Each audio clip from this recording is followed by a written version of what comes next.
되게 유명한 연설을 해요. 국회에 가서 나는 영국과 결혼했다. 유명한 말을 하면서 민심까지 사로잡았죠. 그래서 뜨거워지네요. 지금까지도 처녀 여왕이라는 전설적인 별명으로 불리기도 합니다. 아니 근데 왜 굳이 결혼을 안 했을까? 결혼을 해서 남편한테 여보 나 힘들다. 이렇게 밤에 얘기도 하고 이렇게 했으면 더 좋지 않았을까라는 생각이 들거든요. 피부가 굉장히 안 좋았다고 했었잖아요. 네. 근데 이제 우리는 그 민낯을 받지 않습니까? 근데 결혼을 하게 되면은 그걸 보여줘야 됩니다. 네. 혹시 도저히 남편한테도 보여줄 수가 없어서 더 슬프다. 그런 거 아닐까요? 사실 결혼을 안 한 주된 이유는 정치적인 이유 때문일 겁니다. 왜냐하면 당시에는 여왕이 결혼하면 남편이 자연스럽게 국정에 관여하게 되는데 네. 엘리자베스는 이제 외국 군주와 결혼을 하게 되면 내정 간섭이 생길 것을 우려했던 것이죠. 네. 그렇지만 엘리자베스가 실제로 피부 컴플렉스가 심했던 것도 사실입니다. 왜냐하면 엘리자베스가 즉위 4년 후인 1562년에 천연두에 걸려요.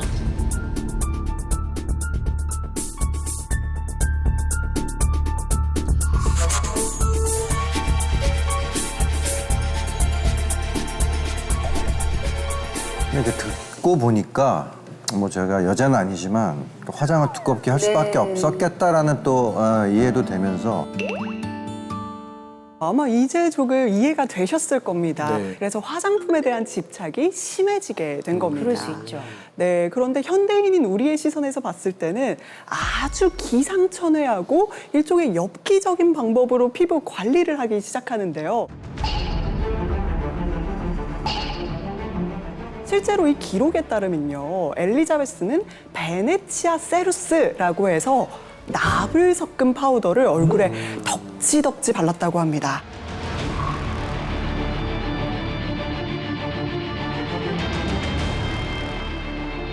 납이요? 네. 납을 얼굴에 바르면 안 되는 거 아니에요? 그런데요, 여기에서 끝이 아닙니다. 심지어 이 상태로 몇 날 며칠을요, 껍데기처럼 그 화장을 씌우고 지우지 않았다고 합니다. 믿어지십니까? 그거 진짜 최악인데.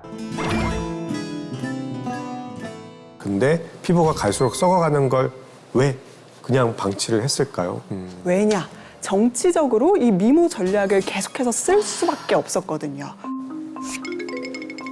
이 초상화는 어떤가요? 너무 화려하고 너무 이게 점점 화려해지는데 의상이. 굉장히 화려하고 뭐 장신구도 많고 아주 반짝반짝하죠. 이 초상화는 불사조 초상화 그리고 담비 초상화라고 하는 그림인데요. 보이는 것처럼 화장을 두껍게 해서 얼굴을 하얗게 표현했는데요.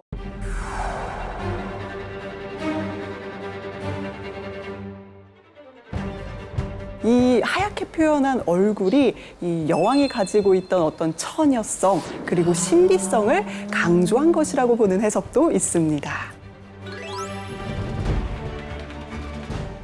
사실 화장을 뭐 잘한다고 나라를 잘 다스리고 그런 건 아니겠죠. 하지만 이제 엘리자베스가 소상화 속에 자신의 일부를 하얗게 그리고 이렇게 처녀성을 상징하는 보석 진주를 항상 착용해서 순결한 처녀 왕의 이미지를 강조한 것은 사실입니다. 이런 처녀의 이미지는 신비성, 영원성, 그리고 나라에 대한 충성심 이런 걸 더해 주어서 여왕을 단순한 정치인 이상의 존재로 만드는 정치적 효과가 있었습니다. 이미지 메이킹의 기재였던 엘리자베스는 처녀 여왕 이미지를 치세기간 내내 이용했고 이는 안정적인 국정 운영에 도움이 되었습니다. 이런 측면에서 외모 관리가 어떤 국가의 어떤 단결, 국정 운영 이런 거 도움이 된 것도 분명 사실이라고 말할 수 있겠습니다.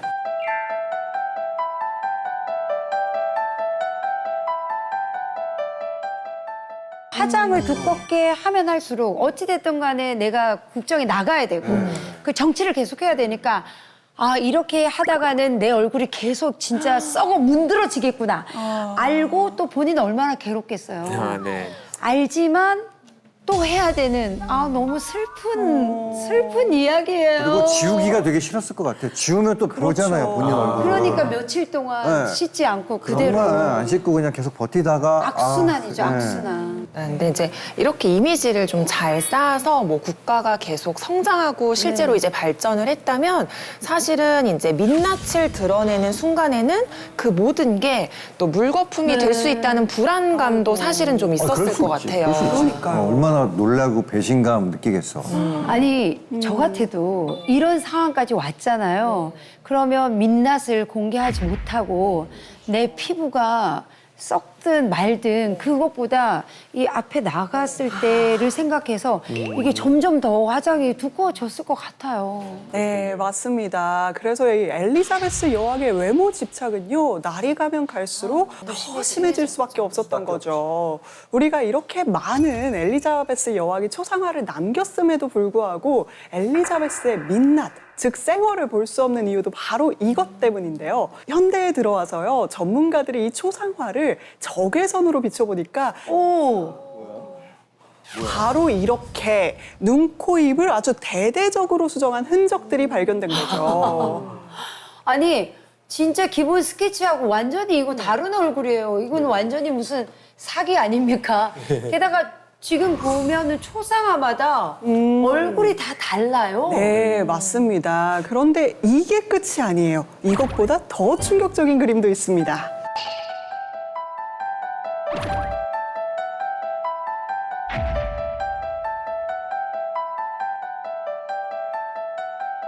이건 어떤가요? 어우, 뭐야.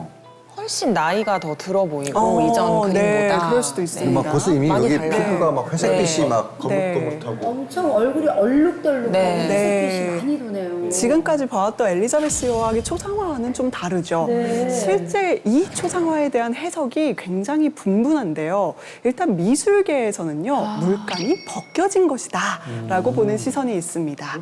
그리고 또 다른 해석도 있어요. 이 그림 아래 또 다른 그림이 존재한다라는 가설도 있고요. 그리고 또 한 가지는 엘리자베스 1세가 얼굴에 납을 바르고 잘못된 피부 관리를 계속 해왔지 않습니까? 그렇기 때문에 실제 엘리자베스 여왕의 피부 색깔은 저렇게 얼룩덜룩하고 푸르스름한 빛깔이 아니었을까 하는 추측도 해볼 수 있겠죠. 야, 저 정도면은 실제 얼굴이 어땠을지 너무 궁금한데. 상상 이상으로 끔찍한 모습일 것 같은데요. 그리고 사실 뭐 피부도 피부지만 몸도 성치는 않았을 것 같아요. 그러니까 피부가 이제 우리 몸 가장 바깥에서 우리 몸을 보호하는 이제 1차 방어선 역할을 하거든요.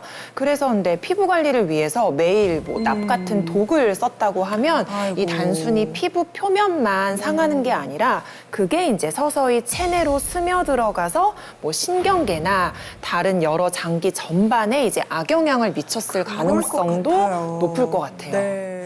네, 사실 엘자베스 여왕이요 죽기 전에 본인의 부검을 이제 원하지 않았기 때문에 정확한 사망 원인이 지금 남아 있지는 않습니다. 하지만 이제 일각에서는 이런 잘못된 피부 관리 때문에 폐혈증으로 사망했다는 주장도 있고요. 이 외에 폐렴, 간염병, 암 등이 사망 원인으로 거론이 되기도 합니다. 그래서 아까 우리가 본 이제 들라루시의 엘리자베스 여왕의 죽음은 19세기에 그려진 작품이지만 이제 엘리자베스의 심각했던 피부 상태가 아마도 화가의 정보로 들어가서 어느 정도 반영되었다라고 우리가 볼 수도 있을 것 같아요.